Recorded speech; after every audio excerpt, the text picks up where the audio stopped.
Hello one and all, and welcome to Behind the Glass, your weekly automotive podcast hosted by two rather uninformed enthusiasts. No. I'm Sam from the YouTube channel Seen Through Glass. I'm Tony from Gravelwood Car Sales. And you can watch us each week. We hope you enjoy the episode. Well, here we are, a week after our road trip. How are you feeling? No, I'm ill. Oh, you're ill? I am, mate. I'm ill. I'm mentally unwell, as in I'm depressed. Yeah. No, I'm physically and mentally. Yeah, it's just all over, isn't it? Yes, the end. Don't know what to do now. I'm just a bit like... Well, I mean, I've got work to do. Yeah, no, me too. But I have had post road trip blues. You've had blues, have you? Yeah, I've felt a bit sad, and I've missed the lads and the ladettes. Yeah, me too. Yeah, it was just we had a lovely time. Such a nice time. I hope that came across on last week's episode. I'm aware that we sadly skipped a week whilst we were on the road. Yeah. The rain got in the way. We were flapping. Things got delayed. I'm not going to apologise. Well, I am going to apologise because we like to be on time. Well, here, we're on the we? dot normally. Yeah, and it was bad to skip a week. Anyway, but we are back, and we are what's called doubling down, aren't we, Tony? I think so, yeah. We had a positive week, and we felt very motivated by you, our lovely audience. Got to hang out with about 50 of you, and that's the second thing we've done now on such a big scale, largely because of all of you.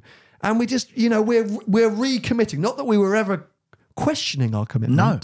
But we have got some very exciting plans. We're going flat out. We honestly, I will warn you now, heads up, if you are a YouTube viewer of this podcast, shorts are going to become a thing. We already have the Instagram page and the TikTok page. We are going to start now feeding shorts here on YouTube because it helps with growth.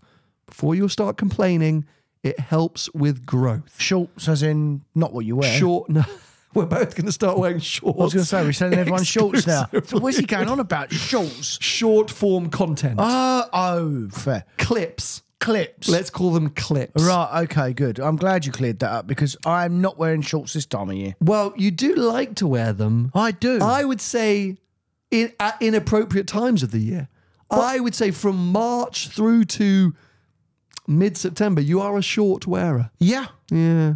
I don't think it's always called for. I don't love seeing your legs, I've got to be honest. All right, well, I'm sorry, mate, but I'm hot. Yeah. Well, it's not that hot. Well, it's a bit extreme. I mean, you never wear shorts. No, literally. Yeah. I mean, it's almost a rule. Yep. But anyway, a word of warning, I said, because last time we did a bit of short content, everyone was like, this is so confusing. I don't know when the episode's coming out. I'm going to turn off notifications. Feel free to. You know that when there's a new episode, it's Thursday lunchtime. Yeah. That's, so if the shorts thing annoys you and you want to turn on notifications, fine. Yeah. Thursday lunchtime, bang. If there's a new episode, that's when it will be out. You're in. But we're going to do shorts because it helps with growth. And we have a lot. We looked at our analytics, a lot of listeners and viewers who aren't subscribed. And apparently... Yeah, why is that? Well, apparently pumping out the shorts helps promote the channel once again to that wider audience. So it is happening. Yeah. I'm not going to apologise. It is happening. That's just one of the things that we're going to be doing to help bolster the channel. I don't want to say too much, but let's say there could be some additional content coming to the Behind the Glass podcast. So that's exciting. So we've got to work a bit harder? A little bit. Well, that's all right. And on Sunday... Yeah. This Sunday, depending on when you formal confirmation that the BTG Tours business is going to become a real thing. It's up and running. We are in. Well, we're in. I mean, it's not quite up and running yet, but it will be. It will be. We're going to hire someone. We're going to find some offices. We've got to open a company. Open a business account. That's a lot to do. Yeah. But it's going to be a thing. But we're doing it. The two trials have been so successful in our minds. We've loved doing them so much. Absolutely. And the feedback's been so great that we are on. So long story short, it's been we've been a bit, distracted with stuff going on recently, but we are here and we aren't going anywhere. We're not going anywhere. If anything, you're going to have more of us, unfortunately. Yeah, unfortunately. But where do you sit, week out, how are you feeling about life? I tell you what I feel. I feel like I really fell in love with my GT3. I need an holiday. Oh, you're tired. Yeah. Did you? Yeah, I got to the Euro time. So I left Zeelandse, our final stop on the trip, and blasted back. It was about let me work out my timings. I left at 9 a.m. and I got to the tunnel at 8:30, and I was home at 10:30. Done well. So yeah, I did very well. And I as I arrived at the Eurotunnel, I thought, what a car. Yeah. I just love this car. Yeah. In Europe. But Caveat, asterisk. Oh. But you, it didn't annoy you on the autobahns revving its nuts off. It's definitely not happy on a D-restricted section of Autobahn. No. It's just like cool off. Yeah. It all goes a bit light at the front, and but that aside, I just love it. And I don't know, I just love it. I spoke to quite a few people on the trip about replacing it or do it. And I did With that. what, mate? Well, that's the whole thing. Yeah. What a car. Did you miss not having your GT3? Because obviously you bought the M3 Touring. Was there any point where you were looking at my car or the 85 other 992 GT3s on the trip thinking, I kind of wish I'd bought my GT3? Only when we was on the pass. Only when we was on the Grottler Pass. Okay. At no point other than that did I miss it, no. Yeah, fair. And, no, actually there wasn't. Given the weather we had, your car was actually probably better suited to the trip. Yeah, to the whole trip. Yeah, how busy we were. Yeah. You became the de facto crew car. You had Ben and Sam, our videographers, in with you. Yeah, and full of luggage all week. full of luggage. Yeah, you were busy guy. But I was annoyed with it though, mate, because it's really? got a bloody restrictor on it. So on the Autobahn, that's enough. 159 mile an hour, that's a lot. 159. Yeah. Not 155. 159 finished. Wow. Do you need to go fast? You just want to go faster? No, I don't want to go faster at all. But no, that's more. I mean, it's more than fast enough. It was a completely clear stretch of Autobahn. All I had was the KN Turbo that come on the trip in front of me. Is that a tyre thing? Is that why they restrict the speed? No, it's because of regulations here. So all German cars have to be restricted to 155. Interesting. Yeah. Why? I no idea. In fact, someone did tell me once. I just can't remember the reason why. But there is a rule or a law that states that all German cars have to be restricted to 155. But you managed to get the extra 4 miles an hour out, did you? Yeah. Well, that could be speedo. Could be wrong. Back in the 1970s, when Germany's car industry began to boom, 3 of the key brands, BMW, Mercedes, and Audi, agreed to limit the speed of their new vehicles to 155. This agreement was made in light of growing concerns about the damage caused by cars through emissions and because of safety concerns. So they all just basically But lump together. if you have a German M3 in Germany, You can get it de-restricted. you can get my car de-restricted. But a German M3 in Germany is quicker than my car. Well, top speed. Yeah. It doesn't have the restriction, essentially. So it'll do 175 or 180 or whatever. But so hold on a sec. Germany's Autobahn does not impose limits on some stretches as ranked, blah, blah, blah. Can speed limits. But that's just in the UK. So they agreed it's a gentleman's agreement, apparently. Yeah. Wow. It's like it's a gentleman's agreement, but like some German cars, you can get the top speed limiter on them. So Audi do like a 174. You have to pay for it. I've seen that. Yeah, but in the main, they have to come in and they do 155. That's it. It started out years ago as a gentleman's agreement. Yeah. Yeah. Okay. Well, anyway. Yeah, I mean, it's pretty much fast enough, isn't It's it? more than Apart from fast the enough. de-restricted Autobahn. More than fast enough. You're doing half of that at the best. But Yeah. Anyway, I have a confession. Uh-oh. Mate, what have you done? I've lost the plot, mate. Oh, no. What have you bought? I have bought a car. No, you haven't. Well, asterisk. Caveat. When? What? Why? I ordered a new X3. Oh, did you? Yeah. Oh, well, that's fine, mate. Well, you say It's that. a family car. Yeah, but why? Like, Well, what's wrong with it? well, okay, so the caveat is I've ordered it on the proviso that we go and see it. Because, so everyone knows I had an X3 M40i and X3 M40D. I love them. They've been great. But just because of what I do work-wise and circumstantially. The new one? No, previously. I've had the 40i and the 40D. No, but you've ordered the new one. Yeah, let me tell the story. Well, I am. No, you're not. You're I mean, interrupted. it's news to me. It's what I want to know. I know. Hold on. Bloody hell. You've interrupted my train of thought now. Yeah, I knew you did that You on ordered purpose, a new didn't X3. you? Yeah. Yeah. 100%. I just want to get to spec and that's enough. Move on. You've ruined me. Oh, honestly, Sorry, what was I mate. talking about? You was just talking about you ordered the next 3. You had previous one. Yeah, the other, 340 and circumstantially, Yeah. I've had long-term loans offered to me, or something's changed, and so they've always come and gone, but they've just been fantastic. And I think I was like, okay, cool. I think I can't. I don't know why. I don't have really the money to get another car. I don't have the space. But I was like, let's get another one. And I was looking at, the what is now the old shaped car, and I thought, okay, I don't need a 40i or 40. This could be a car, an off-channel.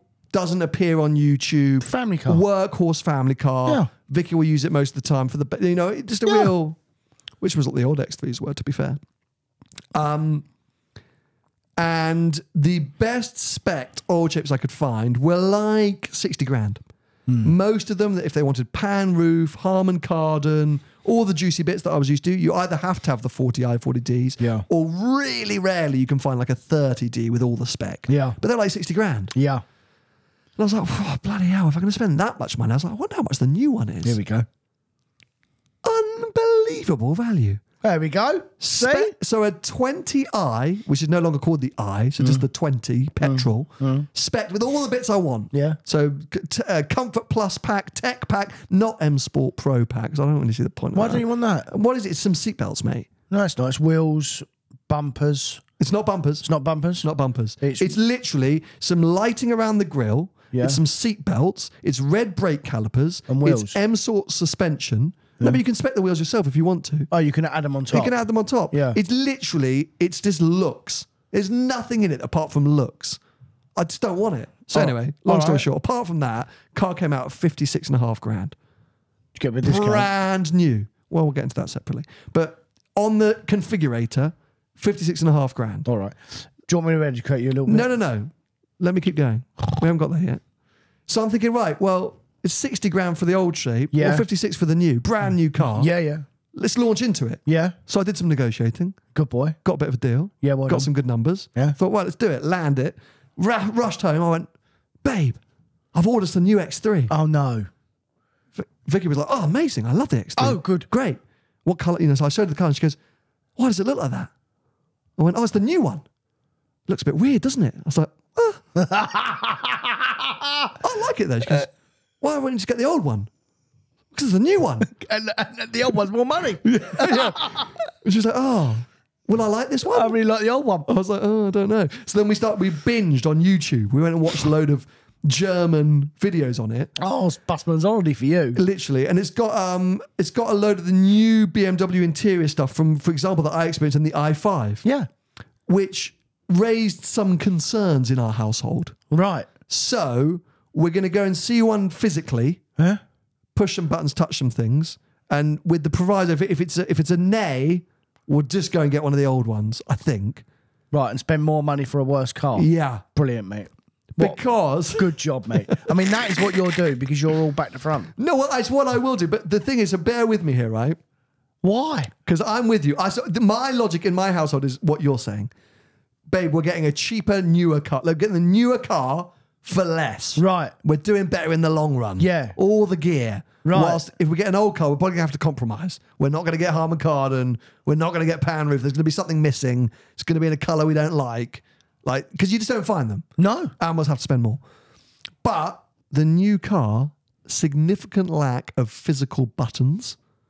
And my wife is a driver who likes a physical, but she gets distracted easily, as you know from seeing some of the state of the cars that she's driven. She likes a physical button, especially air conditioning. She likes simplicity. She used to always love an efficiency mode button in the 40D and 40i. That is now that awful sweep screen thing. There's just a few of that new BMW tech that's just a bit fiddly that she's nervous about, which I do you don't want blame some her. advice? Go on. Right. If she doesn't like the new car, don't spend 60 grand on the new old shape one. Go and spend 40 grand on one or 35 grand. Yes. And just give her that and be done with it. Yes. Get her a 2-year-old one. Yes. Still incredibly hard to find with the right spec. Right, well, buy a 40 then. I don't want another 40. That's the whole point. But I got a bloody Panamera now. I don't need a bloody M40D, do I? but all right, but the petrol one then, it's not going to be that. Or It's not 40i. I don't need a Larry M. right. Okay, there's a wanna- lot of things you don't need in your life, but you have them. It doesn't just just listen to me for 1 minute. All right? Just do as you're told. Right? Or Get the new car. yes, Right. just put your foot down. Yeah. Right? Because we know where's the trousers in your have you met household. my wife? I've met her many times. You won't see me next week if I put my foot down. No. Yeah. There'll just be a letter saying, Sam passed away on the 19th of, Just grow a pair, put your foot, don't tell her, buy the car, go, there you go, Diane, drive that. That's it. Yeah, no, I agree. But, She'll get used to it, mate. She'll be fine. I just, I was all excited. She's made me nervous, made me doubt. I mean, the car's coming. I've ordered it. Yep. I mean, do you know what I mean? I've ordered the car, but I was like, I just make up something and get the deposit back. Yeah. Oh, why don't you get the X1 instead that you was going to get? I was going to get the X1. Yeah. Initially, because after my mum looked at it, I thought, that's a wicked little car. But again, value-wise, okay, there are some out there, 35 or 40, but hard to find the right specs. Then you start... Bit of a silly conundrum, isn't it? I think I just lost the plot a bit. I got home, I got all excited. I was just like, hey, Here we go. don't need a car, but let's go buy one. Let's go buy one. Lovely. Mate, I'm losing it. Oh no, I'm going to be bankrupt in like 6 months. What's least. wrong with me? I think it's the chase. I think I like the chase. Yeah, see, I did get stuck in that a few years ago. I've stopped it now.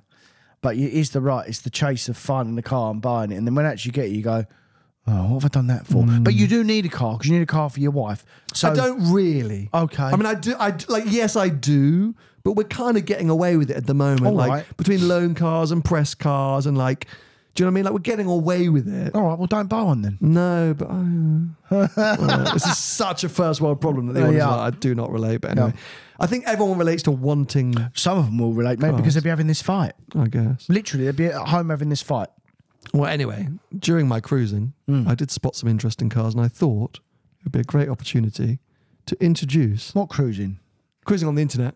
Oh, Introduce something that has been overdue in the world of the Behind the Glass podcast. Are you ready for this? I hope you are. oh, that's better.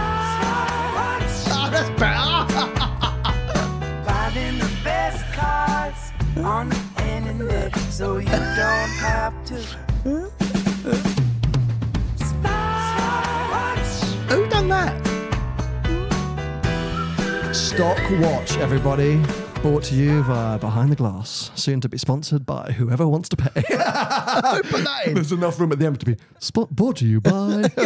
Is that why did you do that? I did do that, but I have to do a massive shout out to our American brothers from Another Mothers, Spike's Car Radio. Yeah. This was done by AI. Wow. A website called Udio that Spike is obsessed with.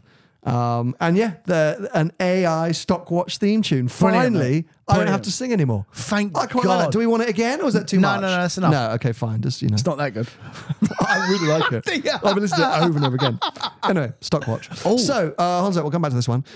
First up, on your point. So, Sandal BMW, ever heard of them? Sandal Yeah. BMW in Huddersfield. Yeah, as a group. I've essentially got the car that you said I should look at potentially instead coming into stock. 45 grand. A 2023 X3 30D M Sport with all the options. Yeah. I do. 11,000 miles. That's going to be a nice car. That's going to be a very nice car, I think. So, and you're right. That makes a bit more sense. A 60 grand, one of those, no point. No. But I think that is quite nice. So shout out Sandal BMW Huddersfield if you're in the market for nearly new X3. That one's going to be one to have, I think. So Well, what if you don't? What if you want it and someone else has it's going got to be a it? bidding war now. Oh. But let's make things a bit juicier and a bit more exciting because, of course, when you're cruising on Auto Trade or MotorGK or whatever you're looking at, you do see what else you can find. And look at this piece. Why don't you get one of them, mate? Alpina D3. Yeah. Up at Sitner Chigwell. 54 grand. This is not the newest shape, but the previous shape. So, Vicky, drive that? You'd like to drive that? I'd like to drive that, mate. But that's a Panamera rival. That's not for Vicky. No? No, because she, like so many women in the household in the UK, wants an SUV. Yeah, of course. Wants an SUV. That's a wicked car, but I say that's for me. It's like a Pana. Yeah. You know, we're not going to have. Anyway, so I was super nice, but I just saw it. I thought, what a thing, because we often talk about how Alpinas are overpriced, don't we? Yeah. But that actually makes a bit more value, sense. Yeah, 54 grand. But part exchange the Panamera and buy that for you. And then do what? Well, it's way better than the Panamera. Probably is, but There you go. and just cruise around. Like, you just want me to get rid of the Panamera? No, I don't. It's not my car. I couldn't give a toss what you do, but I mean, it's better, no? Probably. Yeah. You're just planting a seed, aren't you? No, because you are, because I can see you're smirking. No, You're smirking. You're because just winding me up. the car you really want, you won't spend the money on it because you're tight. So, but that's the next best thing. That's fine. What's the car that I really want? M3 Touring. You won't spend 70 grand on one. No. I don't blame you. There you are. I quite like the Panamera, though. That's not what you said last week or week before. Stop spending my money for me. Anyway. Well, everyone else is, so I might as well have a go. I think that's lovely. All right. Alpina D3, 54 grand. Subtle spec. I learned something with these Alpinas because they've got the big old Larry wheels on it. Yeah. From factory, the tyres are so overinflated because they're set up for the Autobahn. So basically the first thing you want to do is take about 10 PSI out of them. Of course, wow. They're literally like, I think they come with like 50 PSI in. Oh, no, yeah, wow. Yeah, and you open up the tailboot, it tells you all the settings. Does it? And they're set for Autobahn because that's what the car's really built for. The Alpinas are basically engineered for cruising at road munching 155 miles an hour. Yeah. Constantly. Yeah. So yeah, the first thing you want to do, otherwise you get it and you think this ride is bizarrely firm. So that was given me as a tip by somebody. But yeah, I mean, really cool looking car. I'm going to find you a green one with tan. If you find me a green and tan Alpina D3 or B3 at 50 odd grand, I do, yeah. I will swap the Panamera. All right. But you have to get me out of it. Oh, sort of caused yourself a problem here. Yeah, exactly. I should have kept my mouth shut. What have you spotted this week, mate? What's been catching your eye on the old market? Well, do you know what? I tell you what. The other week, I took in a 2023 Golf R. Ooh, okay. Now, bearing in mind, they were, this time last year, they were 10 grand dearer than what they are now. They're now actually look decent value now So for a what would you- 18-month-old car. What would you be paying? Like anything between 35 and 37 for a good spec car. Sure. They were 45 grand. Yeah. You know, literally this time last year. Too much for a hot hat. Way too much money. Yeah, they were like over list. So, yeah, it's a good car now. And the new version, like so many, is only just incrementally improved. Literally, right? like it'll be a slightly different screen and like bumper change, some lights, but it'd be the same car. Yeah. So actually at 35, save yourself 15 or 20. Literally, yeah. Yeah, interesting. Because it'd be more money as well, obviously, they go up. They are good looking when I see them knocking around. But that's the one that had the sort of slightly lazy infotainment system, right? Well, so the early ones of them were terrible. Yeah. So we had a few GTIs and stuff and they were terrible. But I've been fiddling around with this one and I drove it for a few days and it was absolutely fine. Yeah, nice. Wasn't as lazy. They've obviously got on top of it now. Yeah, a few updates and things like that. Yeah, it's a good looking little car. I can tell you another one as well, Go on. actually, while you're on. Please. It's a car that I've just sold, so a bit of insight for you. GR Yaris. Tell me more. Yeah, so I've just literally sold it yesterday.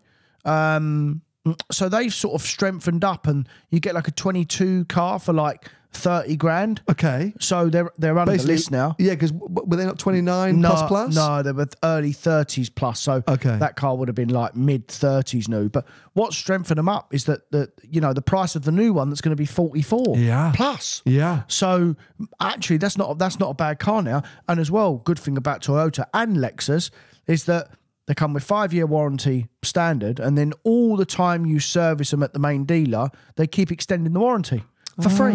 Bloody hell, that's pretty good. Unbelievable, isn't yeah. We have a Toyota dealer at the end of our road, and Vicky starts saying, I quite like a Toyota. I mean, or a Lexus. Get her a little Lexus. Yeah, it's a better bet, isn't it? You literally just put her and forget about it. Hybrid Lexus. Wow. Yeah. Well, there we go. 2 shouts. 2 of them was mainly ones from Gravelwood Car Sales, but there is your... Please.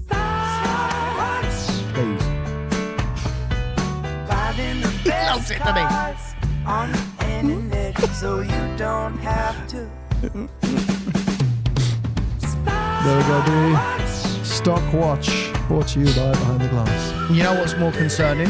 Go on. Is that you've listened to it so many times, you know the words. Of course I do. I wrote the words. You didn't I write wrote the words. I wrote the lyrics. Back That's from how it your works. band days when That's you how had it hair. works. Well, it's not hard. Stock Watch, finding the best cars on the internet so you don't have to. And then putting it in AI. Yeah, literally. Rock and roll, people. Anyway, car news. Yeah. There have been 2 fairly major embargoes lifted in the automotive world that I wanted to pick your brains on. Well, because we were away. New Bentley Continental GT and the Ferrari Dodici Cilindri. I saw new Bentley Continental GT. You watched the reviews? No. I saw one on the road. Oh, nice. Where? East London. Oh, how trendy. Like Romford way. Oh, wow. Yeah. Oh, cool. Did you notice it straight away? Straight away because of the lights. Interesting. Literally straight away. Coming towards you or going away from you? Coming towards me. And I thought, it's the new Bentley. Interesting. Yeah. So in the summer for Monterey Car Week, they are major sponsors of the Quail, and I did the Quail Rally, and they bought a new Continental GT on the Quail Rally alongside a number of old Continental GTs. And until I told everyone that's the new car, no one noticed. Because I actually think, parked amongst old cars, it really doesn't stand out. Yeah, it's only when it... I mean, I noticed it straight away because the lights. Of course. Yeah. The lights is the main thing because they've gone from the iconic 2 headlights to now just 1 with the kind of slash through them. Yes. But styling-wise, interior and exterior, it is minimal.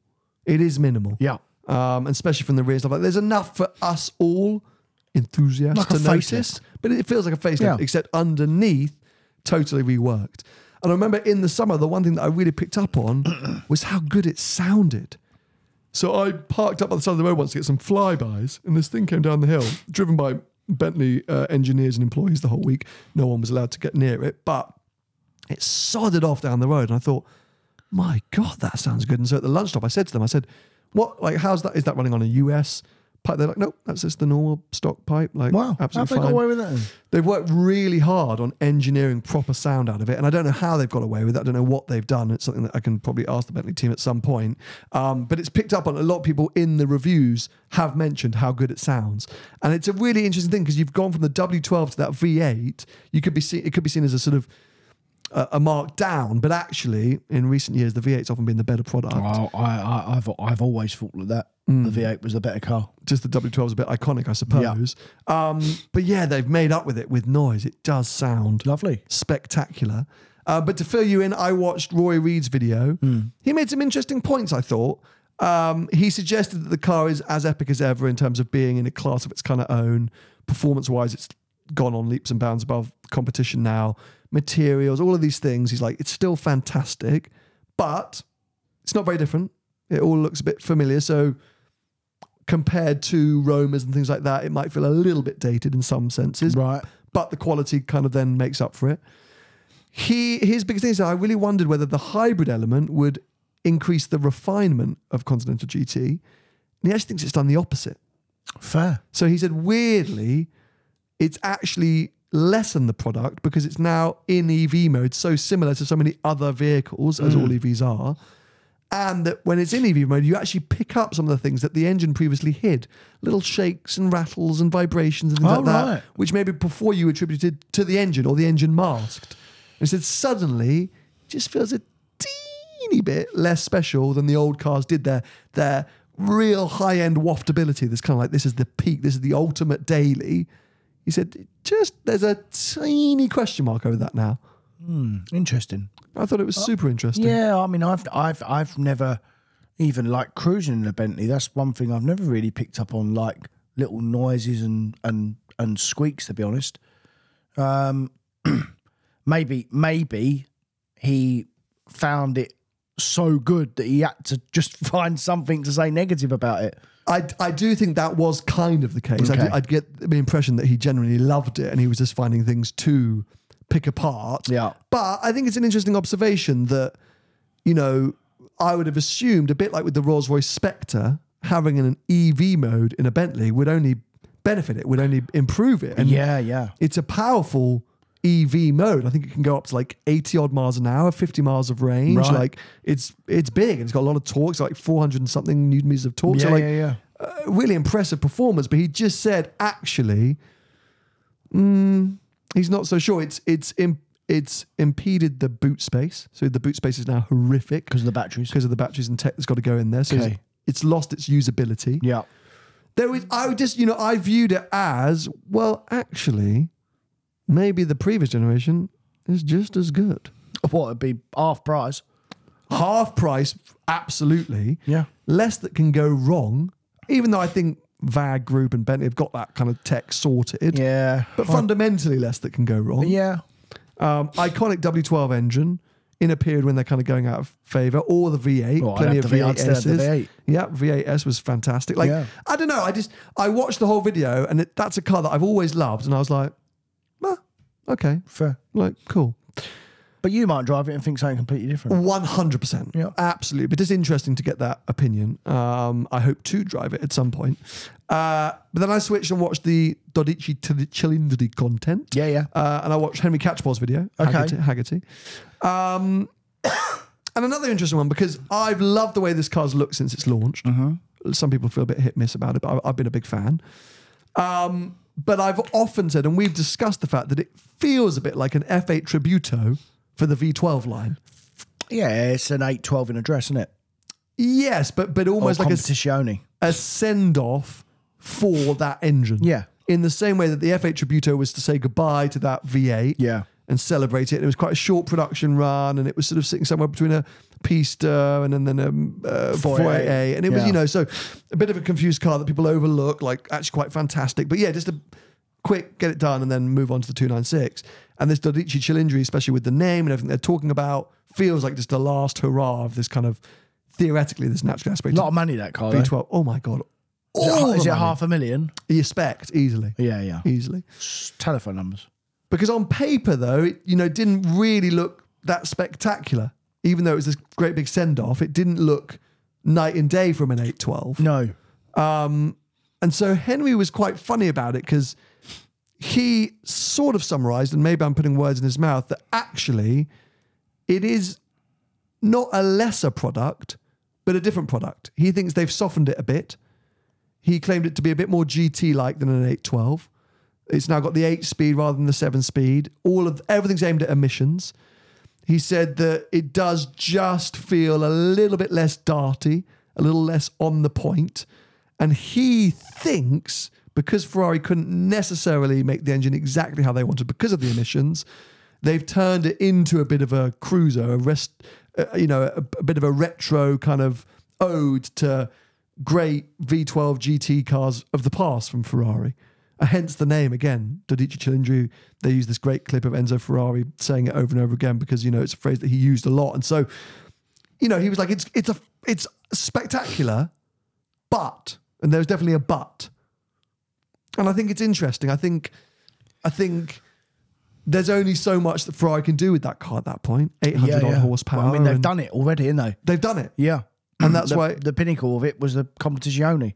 So they've had to make it. They've had to probably make it a little bit different, because they've sort of got to the point of it. They've got to the top step, and then they've gone, oh, we can't really do any better than this. So we're gonna have to make this one worse and charge as much money. So here's my question. Yeah. Have we reached the end of the road For this podcast? Or? No, as we discussed at the beginning, definitely not. We're all the way alive in. and kicking. But are we at the proverbial top of the mountain? So Ferrari Dodici Cilindri, the same but rebodied and refinessed, and You think we're on the way down now? well, heavy emission control, blah blah blah blah.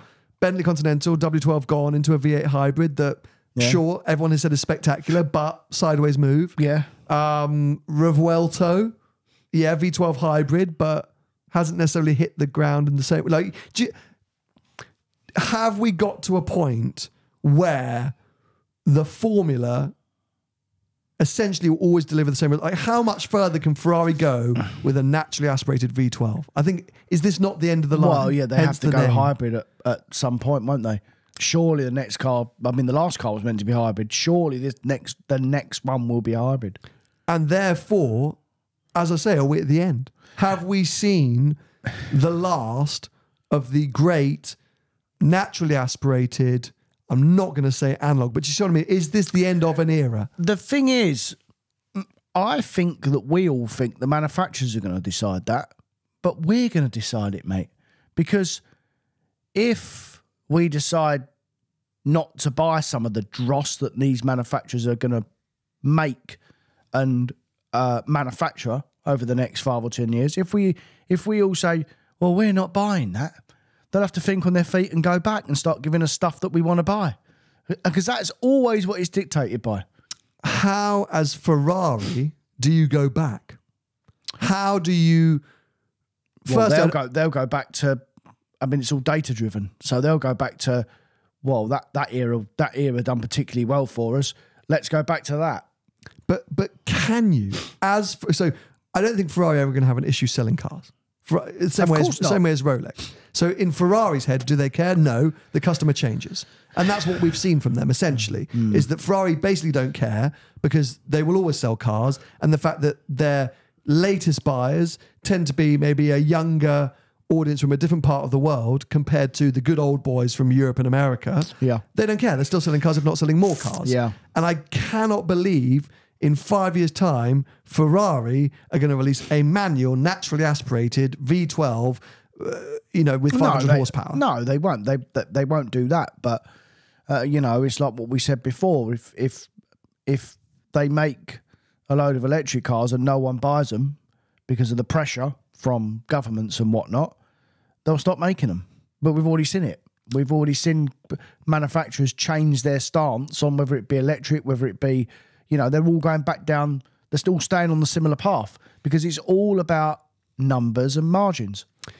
Absolutely. But electric cars, no doubt, we see reports left, right and centre of, I think just now Fiat have said that they're slowing down the 500e production because of lack of demand. Yeah.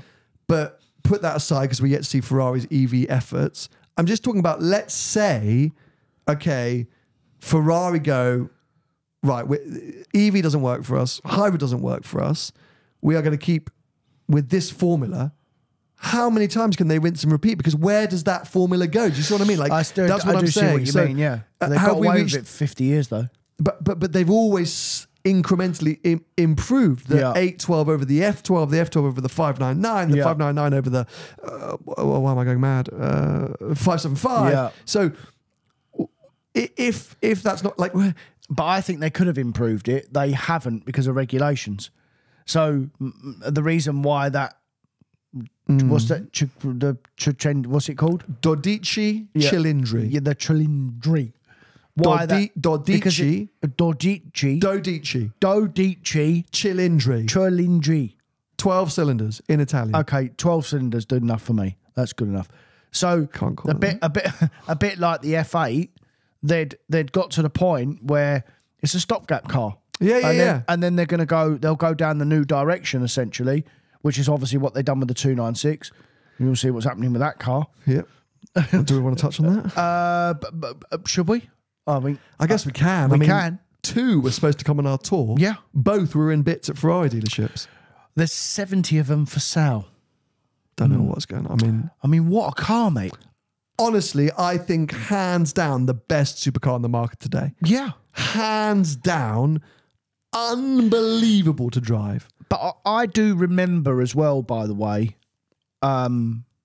maybe not quite as many, but when the 488 was a year or 2 years old and the overs had slowed down on them, there was millions of them around, mate. Fair. There were a lot of them around.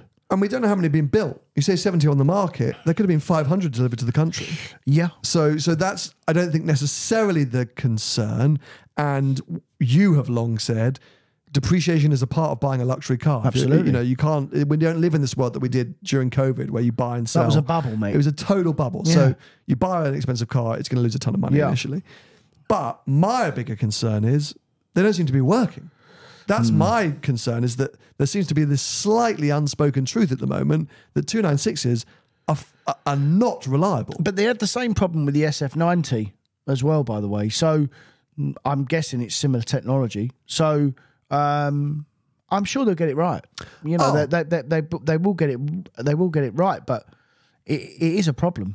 Well, hold on a sec though, because I no one needs to know that I'm the world's biggest Ferrari fan and would jump on a sword if Ferrari asked me to. Really? Yes. But you are giving them way too much of a benefit of doubt here, because our audience will know if this were McLaren, if this were Lotus, if this were Aston Martin, you would be jumping up and down saying it's not acceptable, the amount of money they're charging, the brand they are, this is not acceptable, you are very quick to brush it under the carpet and say, oh, I'll be fine, they'll figure it out. So why are you giving them such a break? Because they will figure it out. And that's the problem. And as far as I'm concerned, I've said nice things about McLaren in the past, about some of their cars. So if they do something right, then they get nice things said about them. But Ferrari aren't doing something right now because that 296 is not supposedly working. Correct, and I agree with you. But they will get it right. They will sort it out. It's not working, and we cannot deny that. Same with the SF19. My pals had 2 of them, and they were terrible. They didn't work. But the brand that they are, they will sort it out. It's as simple as that. It's the same with, Porsche have had loads, BMW have loads of problems. They sort it out. Whereas I've seen in the past, if you use McLaren as an example, they didn't sort it out for years and years, and still some stuff they're not sorted out now. So that's why that's the differential. They're two different brands, mate. Differentiator. Yeah. Yeah. No, I think, as I say, I'm going to defend Ferrari forever. I'm quite happy to go in on a brand. I don't care if I'm more than happy to go in. But I know you. Everyone knows you are. But I also wonder whether sometimes you're quite lenient on those brands that you love, because you do love Ferrari and Porsche, and you do like BMW, and I will tell you now, if I was telling you this story about one of the other brands I just mentioned, you would not be giving them such an easy break. I agree with you. I think Ferrari, and history has proved that they will figure it out, get it up and running. The car is brilliant. Oh, there's some soaring going on. Somebody's being hacked apart in the next door. Maybe that's the Ferrari legal team trying to saw their way into the room. It wouldn't be their first time. You're trying to fix the 296. It's the Dodici Cilindri, you idiot. And going back to your question as well, I've been fairly horrible about some older Ferraris, by the way. You have. Down the years. Yeah. As in, I always said Ferrari until 458 were terrible. Yeah. I loved them, but they were shocking. Same as Lamborghini. They were shocking until Hurricane. That noise is quite appalling. No, it's not. It's fine. Turn it off, mate. It's on a recording. It is coming across on the microphone, I think. Anyway, so it's very distracting. Okay, well, I won't attack you too much for not attacking Ferrari. And as I said, I'm attacking them. Well, no, you're not really. But yeah, it is not being spoken about that much. But the car is so brilliant that I'm sort of slightly with you. I'm a bit like I forgive them, because if it works, it's just anyway. So yeah, I don't know. I'm just a little bit looking at the supercar market, and obviously hybrid is the next step, right? Yeah, but as we go hybrid, everything's going to have 1,000 horsepower. Hybrid does change the characteristics of a car. It widens that breadth of abilities even further. Weight. Weight. And one of my complaints about modern day performance cars is that they are too easy and usable at low end speeds, which means that to get that kind of vibe, acceleration, everything that you can get from a car from 2010 at lower speeds is hard to do. Yeah. And so I think if everything goes hybrid, it's going to make that problem worse. I don't know. I am noting this in my head as I think maybe we will look back in 10, 15 years' time, like a lot of people do now, look at modern classics going, that was the end of the semi-analog era. Obviously you got the, sort of early 90s as being the end of the analog era with F40s and EB110s and things like that. And then I think that the modern classics, this sort of semi-analog era, we start to get a few electronics, F1 flappy padded gearbox and things like that, sort of early 2000s. I think we are now at another end of a stage, which is non-hybridized era. Yeah. And physical buttons in cars and lack of emissions and safety things. And I think we will look back on things like the 812 Superfast and GT3 RSs and Huracan STOs and Aventador SVJs and things like that and go, wow, that really was the ultimate peak of naturally aspirated engineering. It's not just that, mate, as well, is that you do see it with all manufacturers. They have a huge rise in technology. You see it with our iPhones, mate. We see it with the last 20 years.